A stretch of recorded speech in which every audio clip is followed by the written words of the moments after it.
నమస్తే వెన్నెలా న్యూస్ టీవీకి స్వాగతం. నేను ఉద్దండం చంద్రశేఖర్. రాజకీయాల్లో రాణించాలన్నా పదవులు కావాలన్నా కేవలం డబ్బుంటేనే సరిపోదు. బుద్ధి బలం అంగబలం కూడా ఉండాలి. కానీ ఆ నేతకు ఇవన్నీ ఉన్నా ప్రతిసారి పదవులు మాత్రం 1/2 కిలోమీటర్ దూరంలోనే ఆగిపోతాయి. మరి ఆ నేతకు ఏం తక్కువ అంటే అదృష్టం ఒక్కటే. ఈ అదృష్టం లేకపోవడం వల్లే ఆ నేతకు ఇన్నాళ్ళు మినిస్టర్ పదవి దూరమైంది. కానీ 2024 ఎన్నికల్లో మాత్రం సెంటిమెంట్లను దురదృష్టాన్ని బద్దలు కొట్టి ఎమ్మెల్యేగా గెలవడమే కాదు, అడగకుండానే కీలకమైన మంత్రి పదవి తన గుమ్మం ముందుకొచ్చింది. ఇంతకీ ఎవరా నాయకుడు? ఇన్నేళ్లు మంత్రి పదవి అతనికి ఎందుకు దూరమైంది? ఇప్పుడు అడగకుండానే ఇంపార్టెంట్ పోర్ట్ఫోలియో ఎలా వచ్చింది? Watch immediately.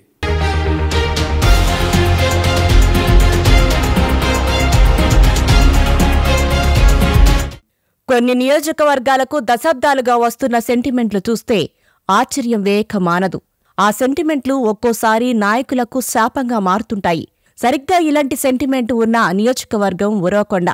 ఇక్కడ ఏ పార్టీ అభ్యర్థి గెలిస్తే ఆ పార్టీ ఖచ్చితంగా అధికారంలోకి రాదు.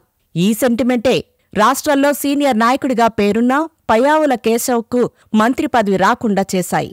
వాస్తవంగా పయ్యావుల కేశవ్ గురించి పెద్దగా పరిచయం అక్కర్లేదు. ఎందుకంటే పదునైన వాగ్దాటితో అధికార పక్షాన్ని ఎప్పుడు ఇరుకన పెట్టే నాయకుడు ఆయన. హుందాతరమైన భాషతో ప్రత్యర్థులకు చుక్కలు చూపిస్తుంటారు. ఏ అంశాన్నైనా టెక్నికల్గా డీల్ చేస్తూ అందరి దృష్టిని ఆకర్షిస్తుంటారు. పయ్యావుల కేశవ్ రాజకీయ ప్రస్థానాన్ని ఒక్కసారి పరిశీలిస్తే ఆయన రాజకీయ జీవితం 1994లో మొదలైంది. 29 ఏళ్ల వయసులో పయ్యావులకు నందమూరి తారక రామారావు టీడీపీ తరపున ఉరవకొండ నియోజకవర్గం నుంచి టికెట్ కేటాయించారు. 30 ఏళ్లకు ఎమ్మెల్యే అయ్యారు. ఇప్పటి వరకు 4 సార్లు ఎమ్మెల్యేగా గెలిచారు. రాజకీయ నాయకుడికి ఉండాల్సిన సమర్థత ఉన్నప్పటికీ మంత్రి కాలేకపోయారు.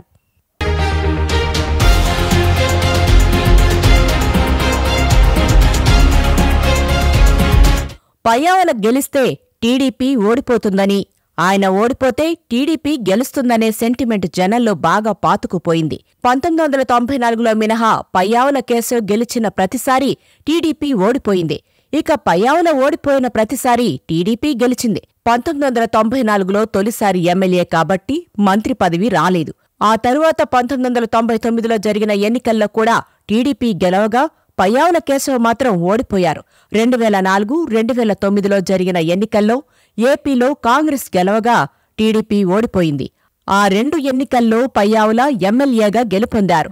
రాష్ట్ర విభజన అనంతరం మళ్లీ 2014లో టీడీపీ గెలుపొందగా పయ్యావుల కేశవ్ మాత్రం ఓటమి చెందారు. 2019లో వైసీపీ రికార్డు స్థాయిలో ఆధిక్యంతో అధికారంలోకి వచ్చింది. కానీ జగన్ వేవ్లో కూడా పయ్యావుల ఎమ్మెల్యేగా నెగ్గారు. అయినా మళ్లీ ప్రతిపక్షంలోనే కూర్చున్నారు. రాజకీయాల్లోనే కాదు, ఏ రంగంలోనూ కూడా అదృష్టం తోడుంటేనే రాణించగలుగుతాం, లేదంటే ఉన్నత అవకాశాలు చేజారిపోతుంటాయని చెప్పడానికి పయ్యావుల కేశవ్ ఒక ఉదాహరణగా చెప్పాలి. రాజకీయాల్లోనే కాదు, ఏ రంగంలో కూడా అదృష్టం తోడుంటేనే రాణించగలుగుతాం, లేదంటే ఉన్నత అవకాశాలు చేజారిపోతుంటాయి. విధి సహకరిస్తేనే అనుకున్నవి అనుకున్నట్టు జరుగుతుంటాయి.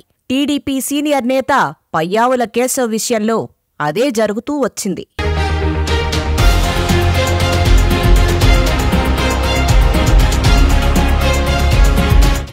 కానీ అదృష్టం కూడా ఎన్నిసార్లు ఆయనతో దోపుచ్చులాడుతుంది.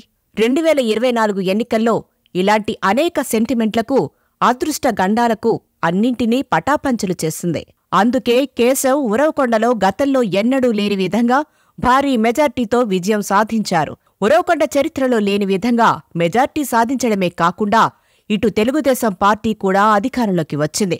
ఇక పయ్యావులకు 30 ఏళ్లుగా ఊరిస్తున్న మంత్రి పదవి కూడా గుమ్మం ముందుకొచ్చి తలుపు తట్టిందే.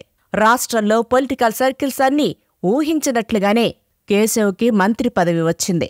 అందున అత్యంత కీలకమైన ఆర్థిక శాఖ మంత్రి పదవి వచ్చింది. రాష్ట్ర ఆర్థిక, ప్రణాళిక, వాణిజ్య పనులు మరియు శాసనసభ వ్యవహారాల శాఖలకు ఆయన మంత్రి అయ్యారు. వాస్తవంగా ఆయనకు మంత్రి పదవి రావడం సీనియారిటీని చూసి మాత్రమే కాదు, ఇది ఖచ్చితంగా ఆయన ప్రతిభ అని చెప్పక తప్పదు.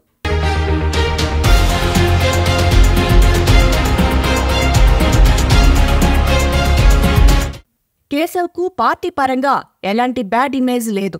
జిల్లాతో పాటు రాష్ట్ర రాజకీయాల్లో ఆయనది చాలా చురుకైన పాత్ర. ఏదో వచ్చాం, మా నియోజకవర్గం వరకు చూసుకున్నాం అనే ధోరణి ఆయనది కాదు.